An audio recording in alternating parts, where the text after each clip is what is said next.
Today we're going to go through and review how to solve different types of equations by factoring. We're going to start by reviewing a few things we need to check first. If we're going to solve by factoring, we need to make sure the equation is equal to 0. If you look at this first example here, we have 24n squared minus 8n equals 0. So we're set with that one. The second thing we need to do is check to see if there is a GCF. So if you look carefully, closely, 24 and 8 are both divisible by 8, and both of those terms have n's. So I'm going to go ahead and take out an 8n from each term. Okay? To do that, I'm going to divide by 8. So 24 divided by 8 is 3. If I had n squared and I took an n out, I have 1 n left. Negative 8 divided by 8 is negative 1, and I factored that n out, so I don't have anything left over there.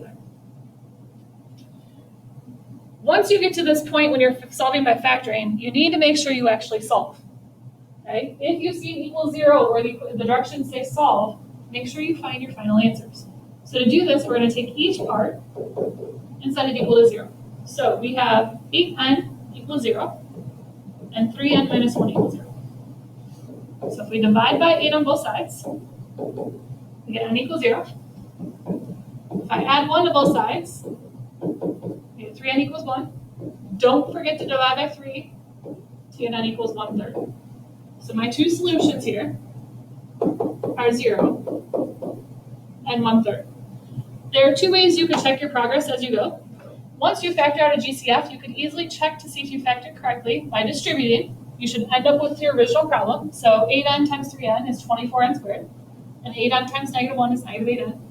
The other way you could do that is grab your calculator and plug each one of those solutions in. So if I do 24 times 0 squared minus 8 times 0, I should get 0. If I do 24 times 1/3 squared minus 8 times 1/3, I should also get 0. Okay, for the next problem, you will notice that this one is also equal to 0, but this time I can't actually divide out a GCF.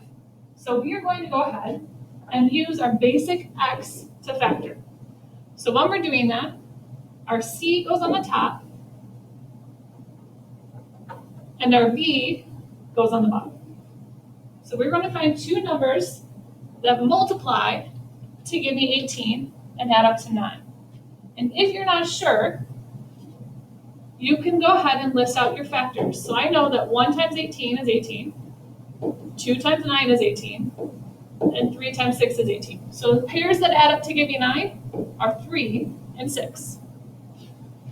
Since there's nothing in front of my n squared, I can take the values that I just got in the sides of my x and go straight to the parentheses with that. So I'm going to split this up into two groups. I'm going to have an m in each group, and then I'm going to put a positive 3 in the first one and a positive 6 in the second one. The order does not matter there, just make sure your signs are correct. Okay. Once we get to this point, make sure you set each part equal to 0 and solve. So I'm going to do m plus 3 equals 0 and m plus 6 equals 0. So subtract 3 from both sides, subtract 6 from both sides. So my two solutions are negative 3 and negative 6. So again, two methods to check your progress along the way. First, you can FOIL this out to the original factoring to see if you get the original problem. So m times 6, 3 times m, 3 times 6 should give you m squared plus 9m plus 18 when we simplify. Or you can take your solutions and plug them in for the m's. So negative 3 squared plus 9 times negative 3 plus 18, and negative 6 squared plus 9 times negative 6 plus 18. Make sure you put those in parentheses when you plug them in to check them. So that is factoring when we have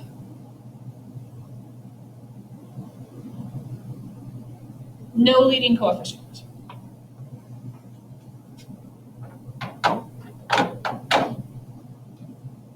Okay. For the third example, notice that this one is not equal to 0. Since we have 5a squared plus 20a equals 60, we need to start by moving the 60 to the other side of the equation. And to do that, we're going to subtract by 60. So I have 5a squared plus 20a minus 60 equals 0. The next thing we need to check for, always, is our GCF. Notice I can divide each of those numbers by 5. So if I do that, I'm left with a squared plus 4a minus 12. Okay, once I get to this point, I notice that there's nothing in front of my a squared. Since there's nothing in front of my a squared, I can go ahead and make my x right away. The top of the x is going to be negative 12. The bottom is going to be 4. So I need two numbers that are going to multiply to give me 12 and add up to 4. Sorry, negative 12 and 4. So I'm going to use positive 6 and negative 2. Since there's nothing in front of my a squared over here, I can go right from these two numbers to my parentheses. So I'm going to take these two, and I'm going to go into my two groups. So I have a's in each, and I have a positive 6 and a negative 2. The only thing you need to remember when you're factoring, especially if you take out a GCF, is to bring that 5 down. Okay, so we divided by 5 to start. We're going to keep that 5 up front. In the end, it doesn't actually affect our answer, but if you're factoring completely, you need to have it there. We're going to go ahead and set each part equal to 0. So I'm going to do 5 equals 0, a plus 6 equals 0, and a minus 2 equals 0. Okay, 5 can never equal 0, so don't have to worry about that. We're going to subtract 6 from both sides to get a equals negative 6, and add 2 to both sides to get a equals 2. So my solutions are negative 6 and 2. Again, you can check those by plugging them into the original problem.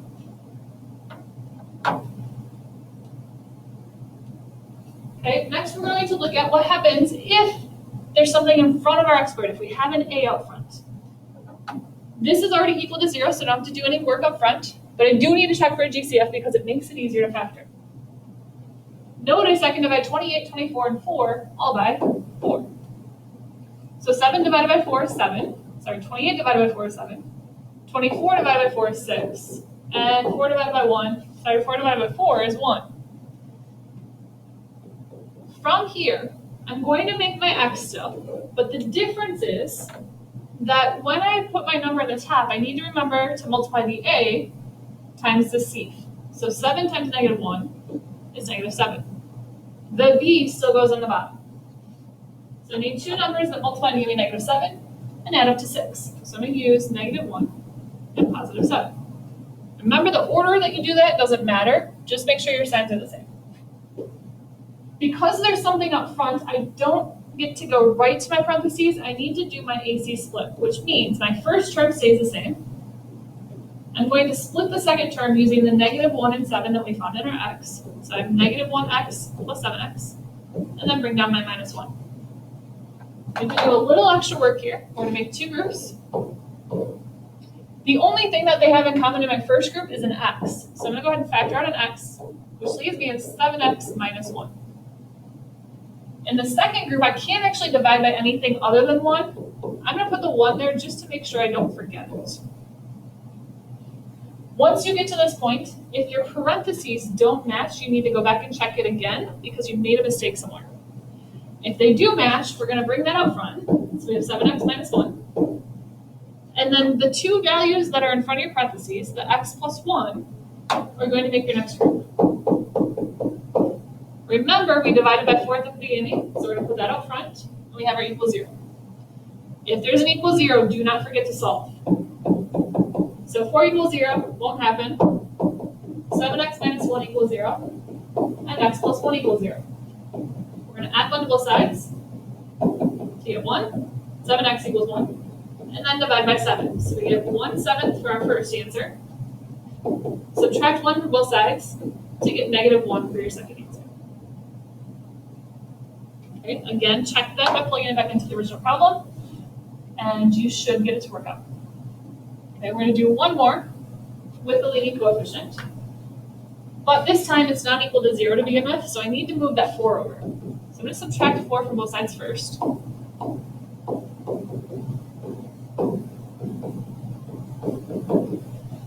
Okay, and then look for my GCF. I can divide everything in this equation by 4. So I'm left with 2m squared plus 7m plus 12, plus 6 equals 0. We're going to go ahead and make our x. Remember, because there's something out front, we need to multiply. So 2 times 6 gives us a 12 on the top. 7 goes on the bottom. So two numbers that multiply to give me 12 and add up to 7 are 4 and 3. So I'm going to go ahead and do my AC split. 2m squared comes down.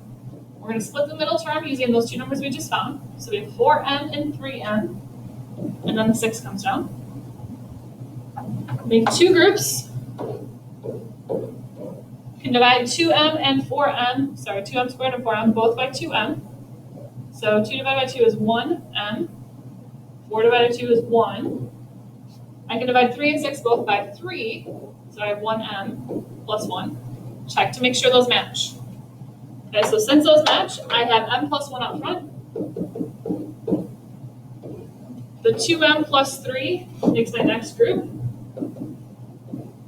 And I have the 4 up front because I divided. So solve each of those. 4 can't ever equal 0. We have m plus 1 equals 0 and 2m plus 3 equals 0. So we're going to subtract 1 from both sides to get negative 1. Subtract 3 from both sides, and then divide by 2 to get negative 3x.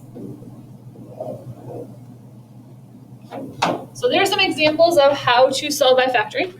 We are actually going to, or we could, solve the difference of two squares by factoring, but there's a faster way to do that, so I'm not going to show you how to do that by factoring. We're going to use square roots next.